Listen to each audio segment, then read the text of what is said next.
Imagine a poor black boy walking home. Suddenly, he finds a billionaire's daughter unconscious on the street. His hands shake as he dials the number, and the billionaire answers. What happens next will leave you completely shocked. The street was quiet except for the distant hum of traffic, and the evening sun had just begun to fade behind tall buildings. A poor black boy named Malik was walking home with his torn school bag slung over one shoulder. His shoes were worn out, the soles almost peeling away, but he walked with determination, as if he was used to carrying the weight of life on his small shoulders. Malik's family had nothing. His mother worked long hours cleaning houses, and his father was no longer around. Most days, Malik barely had enough to eat, but he never complained. On this day, however, something unusual caught his attention. As he walked past a quiet corner near the main road, he froze. Lying on the cold pavement was a young girl, her expensive dress stained with dust, her face pale, her lips trembling as if she was fighting for breath. She couldn't have been more than 12 or 13 years old. Malik's heart began to race. "Miss, can you hear me?" he asked nervously, bending down beside her. She didn't respond. Her eyelids fluttered, then shut again, and her small body went limp. Malik panicked for a moment, but then he remembered what his mother always told him. In life, even if you are poor, never ignore someone in need. He glanced around. The street was strangely empty, and no one else seemed to notice. Malik pulled out an old second-hand phone that barely worked. He didn't know who this girl was, but from her dress, her jewelry, and the way she looked, she clearly belonged to a wealthy family. Desperate, Malik found a card lying on the ground near her, with a number written in bold letters. Without thinking twice, he dialed the number with trembling hands. On the other end, a powerful voice answered. It was deep, commanding, and impatient. "Who is this?" Malik swallowed hard. "Sir, my name is Malik. I found a girl. She's lying unconscious on the street. She might be your daughter. Please, sir, you need to come quickly." There was silence for a moment. Then the man's voice sharpened. "What are you talking about? My daughter? Who are you?" Malik's throat felt dry, but he forced himself to speak. "I swear, sir, she's wearing a white dress with golden beads, and a necklace with a diamond heart. She looks so weak. She's not waking up. Please believe me, sir. If you don't come now, something terrible might happen to her." The man on the line was Richard Lawson, one of the richest billionaires in the city. He had everything money could buy: mansions, cars, businesses, but nothing mattered more to him than his only daughter, Sophia. When Malik described her dress and necklace, Richard's blood ran cold. That was exactly what Sophia had worn that afternoon before leaving home. "Stay where you are," Richard barked. "Don't move. Don't let anyone touch her. I'm coming right now." Malik's hands trembled as he clutched the phone. He didn't know who this man was until that moment, but hearing his name made his heart pound even harder. A billionaire. He had just called a billionaire. But Malik wasn't thinking about riches or fear. He only cared that the girl lying in front of him was still breathing. He gently adjusted her head on his lap, whispering softly, "It's okay. You're not alone. Help is coming." Minutes later, the roar of an expensive car echoed down the street. A sleek black limousine screeched to a stop, and from it stepped a tall man in a perfectly tailored suit. His face was pale with fear, his eyes scanning until they locked on his daughter lying in Malik's arms. "Sophia!" Richard shouted, his voice breaking with panic. He rushed forward, falling to his knees beside her. For the first time in his powerful life, Richard Lawson looked helpless. Malik quickly explained, "Sir, she fainted. She wasn't breathing properly. I didn't know what else to do, so I called you." Richard's eyes, usually cold and commanding, softened as he looked at the poor boy holding his daughter with such care. In that moment, Malik was not just a stranger. He was the reason Sophia was still alive. The billionaire's personal doctor, who had followed in another car, rushed forward and began checking Sophia's pulse. "She's weak, sir," the doctor said, "but she'll be okay. We need to get her to the hospital immediately." Richard exhaled with relief, then turned to Malik. He looked at the boy's torn clothes, his ragged shoes, and his honest, worried eyes. For the first time in years, Richard felt something unusual, gratitude toward someone who had nothing to offer except humanity. Malik tried to stand up and back away, but Richard grabbed his hand. "Wait, don't go. You saved my daughter. I want to know who you are." Malik hesitated. "I'm nobody, sir. Just a boy trying to get home. I only did what anyone should do." Richard's gaze hardened with determination. "No, you're not nobody. Tonight, you're the reason my daughter is still alive. And I don't forget things like this." As Sophia was carefully lifted into the car, Richard glanced back at Malik one more time. There was something about the boy, something honest, raw, and real, that touched the billionaire's heart in a way no one else had in years. He knew this was not the last time they would meet. And Malik, standing on the side of the street as the limousine sped away, didn't realize yet that his life was about to change forever. The night was unusually quiet after the limousine disappeared, leaving Malik standing alone under the flickering streetlight. His small hands were still trembling from the weight of what had just happened.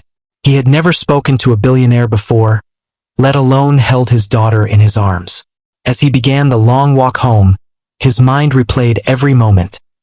The girl's pale face, the desperate voice on the phone, and the way the man had looked at him with gratitude. Malik didn't know what tomorrow would bring, but something inside told him that his life had taken a turn. Meanwhile, at St. Clair's Hospital, Richard Lawson paced back and forth in the emergency room. Doctors surrounded Sophia, working quickly to stabilize her. Richard, a man known for his iron will and ruthless business decisions, now looked like a fragile father terrified of losing the only family he had left. His daughter was his world. She was the only reason he kept going after his wife's tragic passing years ago. "Sir, she's stable now," the doctor finally said. "She fainted from exhaustion and dehydration. Nothing life-threatening, but she needs rest and care." Richard let out a shaky breath of relief. He walked into the room and gently touched his daughter's forehead. She was sleeping peacefully now, her breathing steady. He whispered, "You'll be okay, my princess. Thanks to that boy." That boy. The image of Malik flashed in Richard's mind. His torn clothes, his nervous voice, and the way he held Sophia so carefully. Richard Lawson had spent his whole life surrounded by people who wanted something from him. Money, power, favors. But that boy had wanted nothing. He had only cared about helping. It was something Richard couldn't ignore.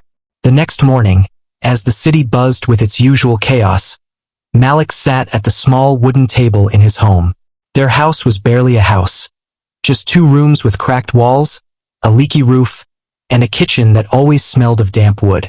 His mother placed a thin piece of bread in front of him. "Eat, Malik," she said softly, her tired eyes filled with love. "You need your strength for school." Malik smiled weakly. "Mama, yesterday, something happened."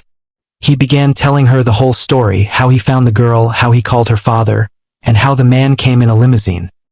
His mother listened carefully, her face unreadable. When he finished, she placed her worn hand on his. "You did the right thing, my son," she said. "Allah always sees kindness. Even if the world forgets, he never does." Malik nodded. He wasn't expecting anything in return, but deep inside, he wondered if he would ever see that girl again.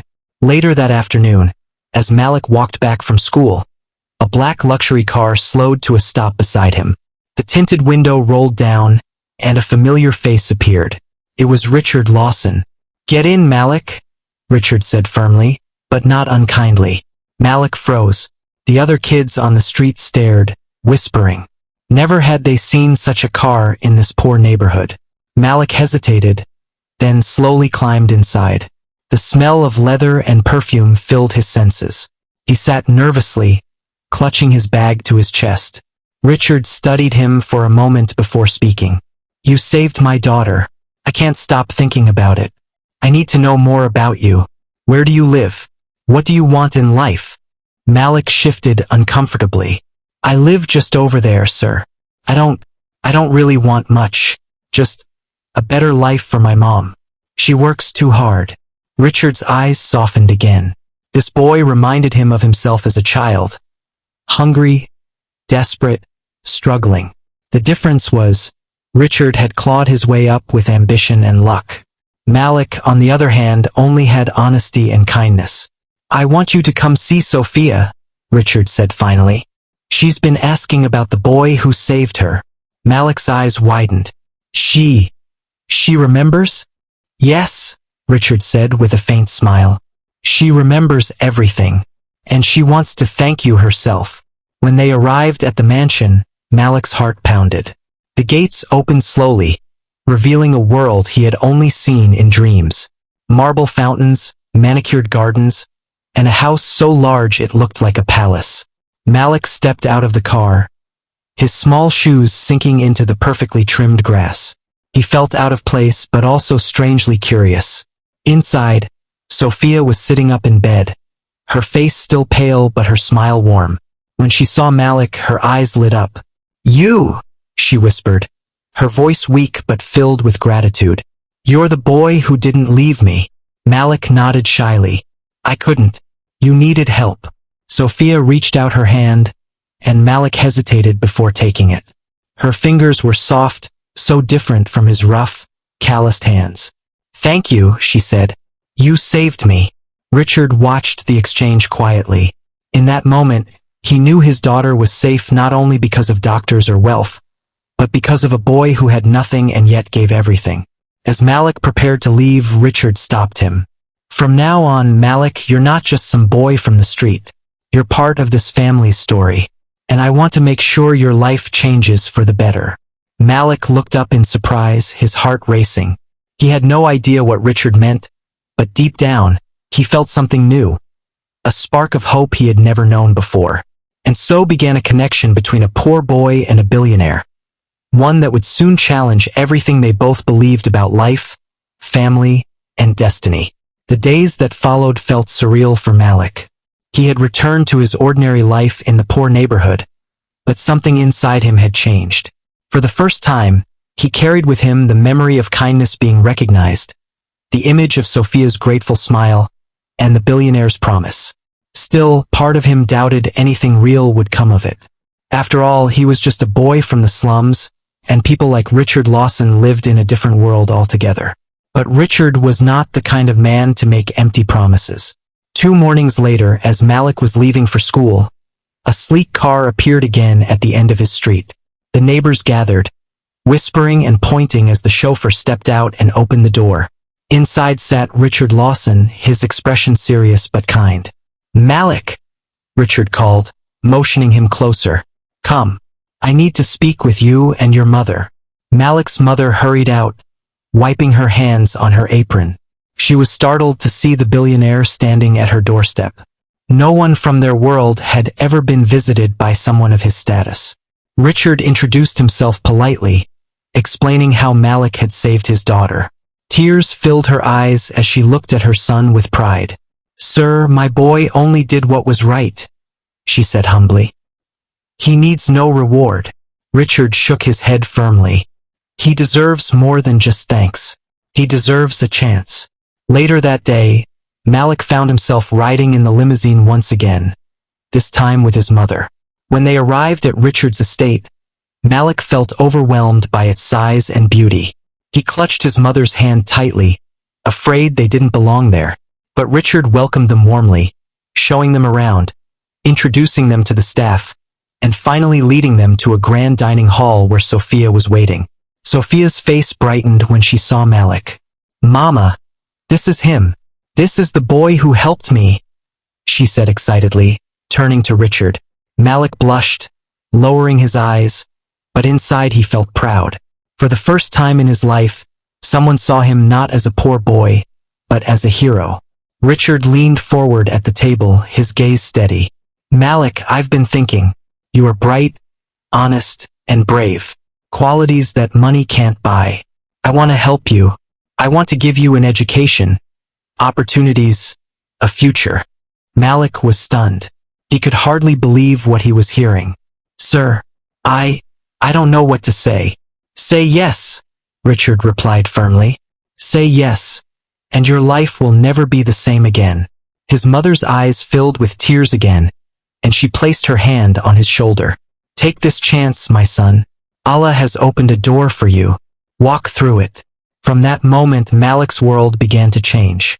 Richard arranged for him to attend one of the city's best schools. New uniforms replaced his torn clothes, shiny shoes replaced his broken sandals, and for the first time, Malik had books of his own. The other students whispered about the poor boy who was saved by a billionaire. But Malik kept his head high. He studied harder than anyone else, determined to prove he was worthy of the chance he had been given. Meanwhile, his bond with Sophia grew stronger. She was fascinated by Malik's humility, his stories of hardship, and the way he always smiled despite having so little. They often sat in the mansion's vast garden, talking for hours. Sophia would tell him about her world of privilege, while Malik shared tales of the streets, the struggles of his neighborhood, and the dreams he carried in his heart. One evening, as they sat by the fountain, Sophia looked at him curiously. "Malik, aren't you angry? That life is so unfair? That some people are born with everything and others with nothing?" Malik thought for a long moment before answering. "Sometimes, yes, but my mother always says anger won't feed you, won't clothe you, won't help you. Kindness will. And maybe one day I can change something, even if it's small." Sophia was touched.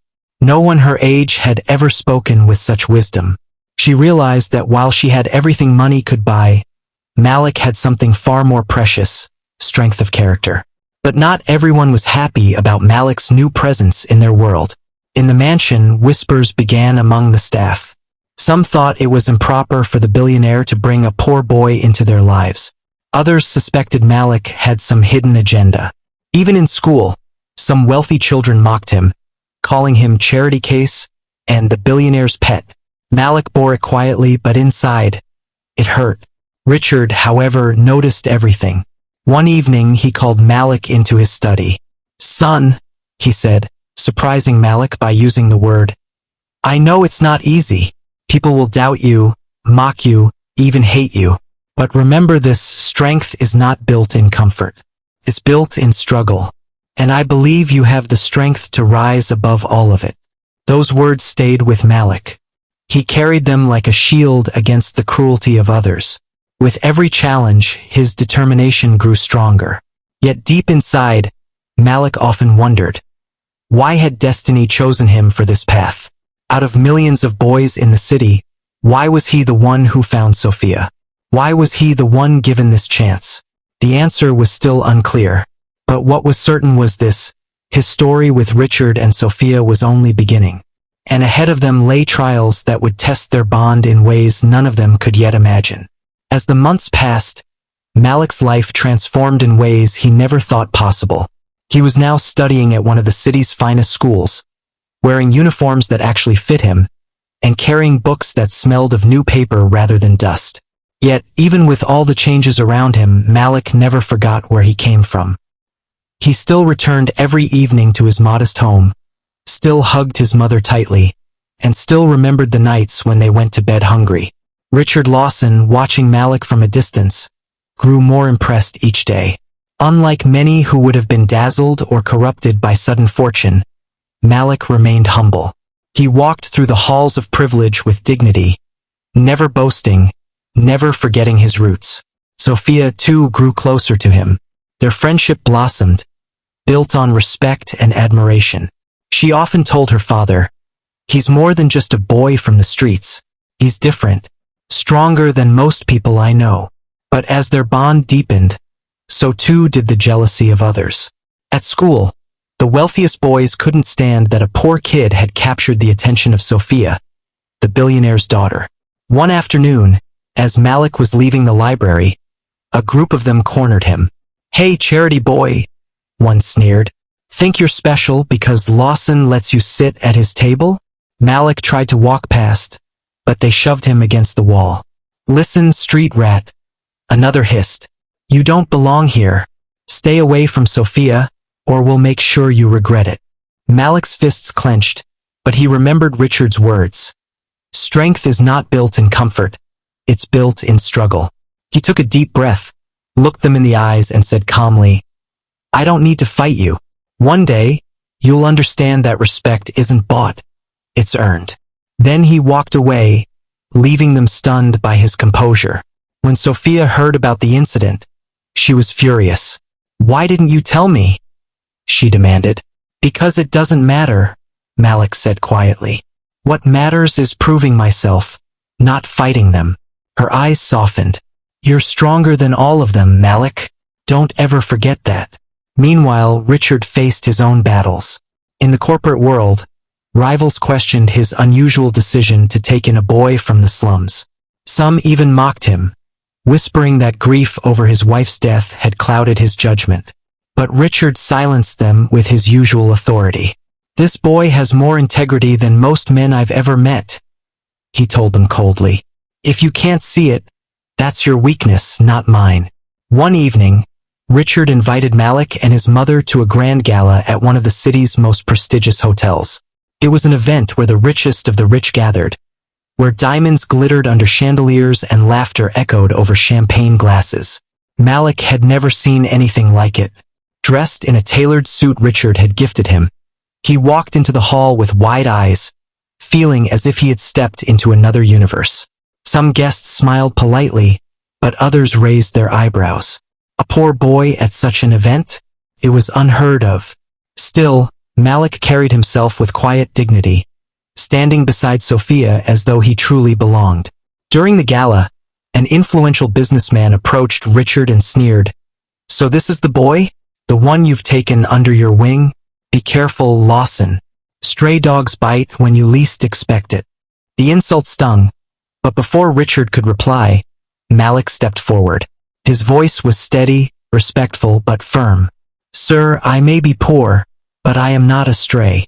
I have a mother who raised me with love and values richer than any diamond in this room. I may not have money, but I will never bite the hand of someone who showed me kindness. Respect is my wealth, and it costs nothing to give." The entire room fell silent. For a moment, even the chandeliers seemed to stop shimmering. Then, slowly, people began to clap. Richard's chest swelled with pride as he placed a hand on Malik's shoulder. "That," he said loudly, "is why this boy stands beside me." From that night on, Malik was no longer just the boy who saved Sophia. He was someone the city began to notice. Newspapers wrote small pieces about the poor boy with a billionaire's heart. Social media buzzed with admiration for his words at the gala. Some praised Richard for giving him a chance, while others remained skeptical. But Malik didn't care about fame or criticism. All he cared about was proving himself worthy of the faith placed in him. Yet, as bright as the future seemed, a storm was slowly gathering. One evening, Sophia suddenly collapsed again, this time in the mansion. Panic erupted. Doctors rushed in, running tests, whispering in urgent tones. Richard's face went pale, the memory of the street incident rushing back like a nightmare. "What's wrong with her?" Richard demanded. The doctor hesitated. "Sir, it's not just exhaustion this time. There's something deeper. We need to run more tests."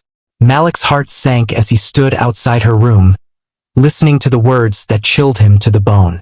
The girl he had saved once before might be facing something far more dangerous than anyone imagined. And this time, Malik knew his role in Sophia's life was not just about saving her on the street. It was about standing by her side through the greatest test yet. The mansion was filled with silence, broken only by hurried footsteps of doctors and nurses. Richard Lawson stood frozen, his powerful frame trembling as he watched the team surround his daughter. Malik sat on the edge of a chair, his hands clenched tightly together, whispering silent prayers. He remembered the first time he had seen Sophia unconscious on the street, and his heart twisted at the thought of losing her now. After hours that felt like days, the chief doctor finally emerged. His expression was grave. "Sir, Sophia's condition is more serious than we thought. She has a rare heart condition. It must have been building for years without clear symptoms. She needs constant care, and possibly surgery in the near future." Richard's chest tightened. For all his billions, he felt powerless. Money could buy hospitals, doctors, even entire research teams, but none of it guaranteed his daughter's life. He sat beside her bed that night, holding her fragile hand, tears streaming down his face. Malik stood quietly by the door, watching the man who once seemed unshakable break down like any ordinary father. Finally, Malik walked in and said softly, "Sir, don't give up hope. She's stronger than she looks, and she needs you to believe in her strength." Richard looked up, his eyes red. For the first time, he nodded, not as a billionaire, but as a man who knew Malik was right. Over the weeks that followed, Sophia's health became the center of everything. She missed school, spending her days resting under the watchful eyes of doctors. Malik visited her daily, sitting by her side, telling her stories to make her smile. He spoke of his childhood, of the little joys in his poor neighborhood, flying kites made from old newspaper, playing football with a ball made of rags, the nights he and his mother shared one blanket against the cold. Sophia listened with wide eyes, forgetting her pain for a while. One afternoon, as Malik told her about his dream of becoming a doctor someday, Sophia whispered, "You already saved me once. Maybe you're meant to save more people." Her words lit a fire in Malik's heart. For the first time, he saw a future beyond survival. A future where he could rise above poverty, not just for himself, but to give back, to heal, to change lives. Richard noticed the effect Malik had on Sophia. She smiled more when he was around, her spirits lifting despite her illness. One evening, Richard called Malik into his study. "Son," he said, using the word again with quiet conviction, "you have given me something no doctor or medicine could hope. I want you to know that whatever path you choose, I will support you. You are part of this family now." Malik's throat tightened. "Sir, I don't know how to thank you." "You don't need to," Richard said firmly. "Just promise me you'll never stop being the boy who chose kindness, even when he had nothing." Malik nodded, his eyes shining. As time went on, Sophia's condition slowly stabilized with treatment. She wasn't fully cured, but she was stronger, smiling again, walking in the garden with Malik by her side. The bond between them had grown into something unshakable, something that went beyond gratitude. It was friendship, trust, and a silent understanding that their lives were tied together by fate. The city soon came to know Malik not just as the boy who once saved a billionaire's daughter, but as the young man who stood beside her through illness and recovery. Journalists tried to twist the story, some calling him the street boy who climbed into luxury, but Malik ignored them. He knew the truth: he had not chased wealth. Wealth had come to him because he chose compassion. One day, as he and Sophia walked slowly along the mansion's fountain, she turned to him and said, "Do you ever wonder why it was you, Malik? Why you were the one who found me that day?" Malik looked at the rippling water before answering. "Maybe it was Allah's way of showing us that no life is too small to make a difference. Maybe it was destiny, not luck." Sophia smiled faintly. "Then I'm glad it was you." Years later, the story of that day still echoed through the city. People often spoke of the poor boy who made a phone call that changed his life. But Malik knew it was more than that. It wasn't just a phone call. It was the courage to care, the decision to stop, the refusal to walk past someone in need. Richard Lawson kept his promise. He funded Malik's education, guiding him through every step until the boy who once had torn shoes and an empty stomach walked across the stage as a young man in a doctor's coat. His mother cried tears of pride that day, whispering prayers of thanks. Sophia, healthier now, clapped the loudest, her eyes filled with unspoken gratitude. Standing there, Malik realized something profound. Fate had brought him into the life of a billionaire, but it wasn't money that changed him. It was love, trust, and the belief that even the smallest act of kindness can ripple into something far greater. And though the world would always remember the story as the poor black boy who saved a billionaire's daughter, Malik knew in his heart that it was really about something deeper. A boy who believed in doing good, and a family that believed in him. The street where it all began remained the same, dusty, busy, ordinary. But whenever Malik passed by, he smiled. For him, that spot wasn't just a corner of the city. It was the place where destiny whispered his name and changed his life forever. Thanks for watching. If you enjoyed the story, Hit the like button, subscribe to our channel, and turn on the notification bell so you never miss another amazing story. Share it with your friends and spread the inspiration.